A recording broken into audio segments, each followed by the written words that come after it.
we talk about this only being one component, we look at things like the Hadron Superconducting Super Collider, and just like 10, 15 years ago, they'd make fun of us if we even said HAARP existed. Now it's common knowledge. Right. I read what the directors of Hadron have said. They've admitted, yeah, there's a small probability that this could create a strangelet or that a black hole could get purchased and actually get enough mass into it, but it's a low probability. But then that makes me go back to the 1950s and 60s, where the U.S. was detonating high-powered hydrogen bombs in the upper atmosphere, and they thought there was a good chance it might actually destroy the atmosphere, but they still did it. So when I see statements like that, I mean, what do you, I mean, I know there's no way to quantify it, but I mean, just from a layman, this looks like this could really damage the planet or even destroy our civilization. Right. Well, you know, this is, again, where science kind of moves on and sort of forgets the rest of us in the background as if we didn't exist. And a lot of scientists are very incensed when lay people, the average person, starts to weigh in on their issues. They feel like it's sort of their exclusive domain and no one else is qualified. And the reality is, when you talk about effects of technologies, we're all qualified to weigh in. We may not be the engineers or designers, but that should not matter. And in this century, what we're doing with this technology is either going to make us free or make us slaves. And we all should have a debate and have input on that. Stay there. Let's get into Hadron. Let's get into other advanced technologies that you're concerned about. I also want to ask the question, why are so many of these HAARP programs, the Chinese and others, why are they near the poles? What's important about that? Is it really possible to get out of debt without payment plans or attorneys?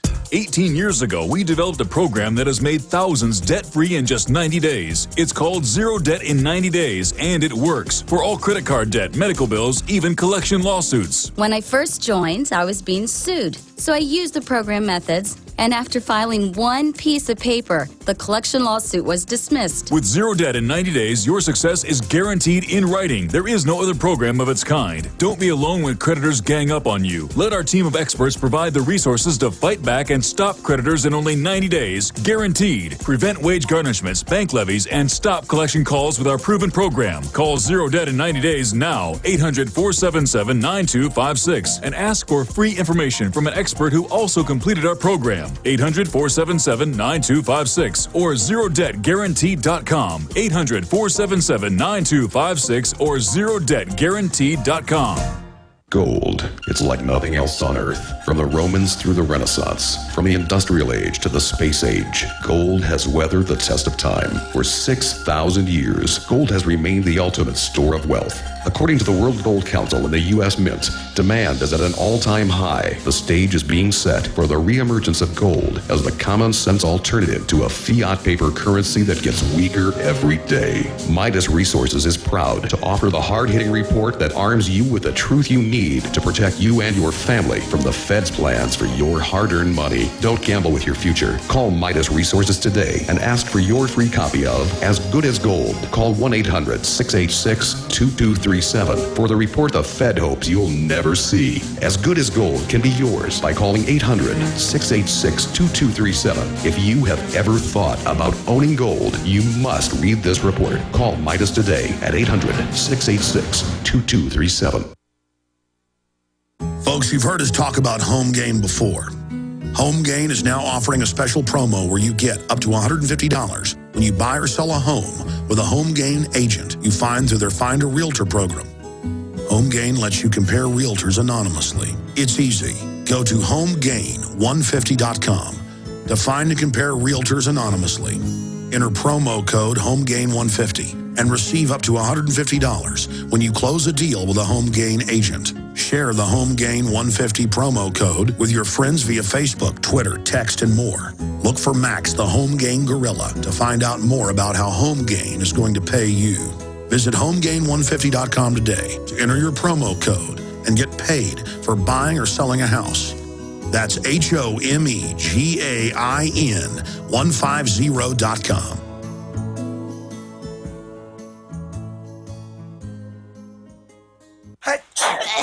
Fight back this cold and flu season with the world's best garlic extract, Ali C. Why Ali C? Because it helps your body fight viruses, bacteria, and fungi. Ali C has been scientifically proven in double-blind studies using low doses to greatly reduce the number, severity, and duration of common colds. Ali C contains 300 milligrams of stabilized allicin, the active ingredient in crushed garlic. Studies show Ali C is effective against MRSA, bacterial, fungal, and viral infections. One tablet of Ali C has the equivalent of 40 cloves of garlic. Ali C supports your body's resistance to all types of conditions and can help lower high blood pressure and high cholesterol. So boost your body's resistance to infection with nature's best garlic extract, Ali C. For more information and to order Ali C, call 877-888-7126 or go to garlichealthproducts.com. That's 1-877-888-7126 or go to garlichealthproducts.com for your Ali C today. Well, the unions are big businessmen, and they're going out like a dinosaur.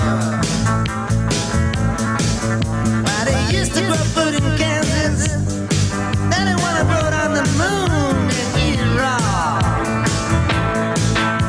I can see the day coming when even your home gardener's gonna be against the Dr. law. Begich doesn't put on airs, but he's been an expert to the European Union Parliament. He, of course, has been the president of both the Alaskan Federation of Teachers and the Anchorage City Council of Education. And I can get into his doctorate all day. His brother is a U.S. Senator. His father was was Nick Begich Sr. This is a short segment, long segment coming up. But, Doc, getting back into this, what are your concerns overall with something like the Hadron Superconducting Super Collider? And are there other technologies and other scientific operations that you're more concerned about?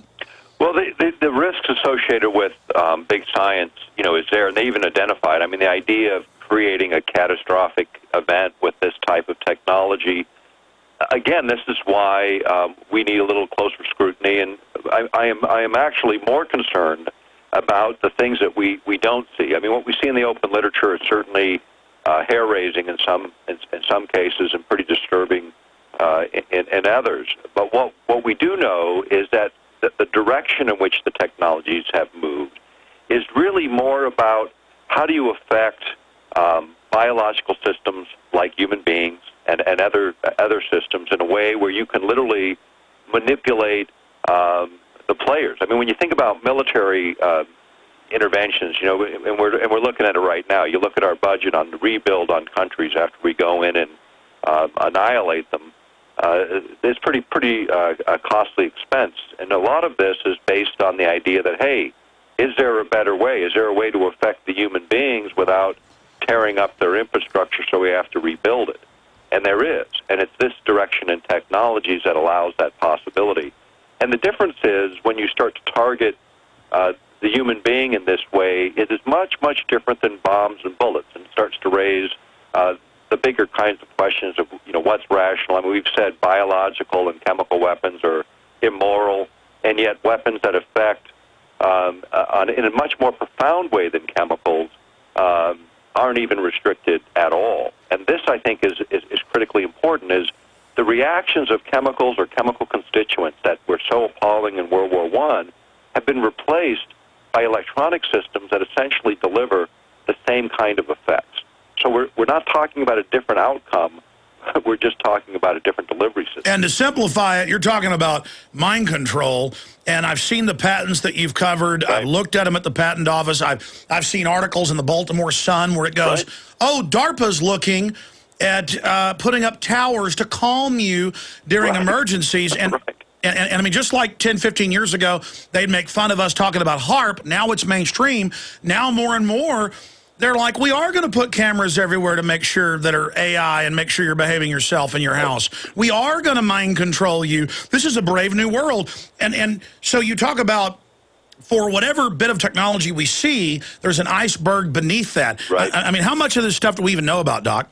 Very, very little, actually. What you see in the open literature is just a fragment, a grain of sand on the beach of knowledge, if you will. There's just so much more out there. When you look at the area of any of the areas that we've covered, from mind effects to weather effects. We've been covering them now over 15 years and consistently, and this is the true test, in my opinion. You go back to our original writings in 1994, and nothing has changed. You can look through those articles, those books, the materials we've produced, and we have not changed our opinion one iota. The facts that we identified then and the sources that we referenced them, primarily government, military, and mainstream documents that were unclassified, nothing has happened to change our opinions, only to prove that we were correct. And you've experienced the same thing in a lot of your work. And the mainstream does eventually catch up, but usually it's sort of when the train has left the station and is already arriving somewhere else. That's where we are on this technology. And again, the idea of affecting weather systems, of affecting other forms of living organisms, including the latest thing with the birds. Now we hear another situation in Louisiana, very similar to what was in Arkansas. Europe. Yep. And so there was a very interesting study, and this gets back to, people want to blame the chemistry. And I was in a conference in Brussels. It was a closed conference for a group called GLOBE, which is 44 governments, legislators. And in their 12th General Assembly in 1997, I attended, and